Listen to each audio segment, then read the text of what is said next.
ये हूँ आमर इंटेलिजेंट ऑटोमेटिक इक्वालाइजर आउ आपन जदि लिथियम गाड़ी बैटेरी रिपेयरिंग करने को चाहते निहाती भाव मेसीनटा रखा आवश्यक। यहाँ यूज करवाटा बहुत सहज, सेमती किसी रॉकेट साइंस या भीतर ना।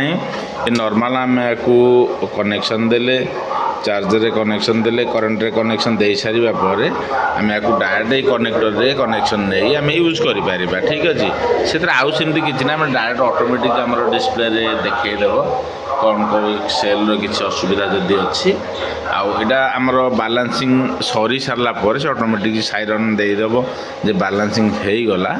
बालांसिंग हो सारा पर आमर कम तापर आसला सीडीसी को नवा तापर आमर देखो मोर सिस्टम है मो बैटेरी को 3 टाइप बालांसिंग कर गोटे हूँ पूरा आमर बटम बालांस जोटा पूरा डिस्चार्ज कर सारा गोटे थर बालांस हो पुणी आउ थे मिडिल को अधा चार्ज कर सारापर पुणी आउ थे बालांसिंग करुच्ची फुल चार्ज कर सारापर पुणी बालांसिंग करुच्ची। कौन सेल किसी गड़बड़ी थाए तेबे 3 स्टेप बालांसिंग समय आमको आकुरेट जना पड़ जे एक्चुअली फॉल्ट कौन अच्छे।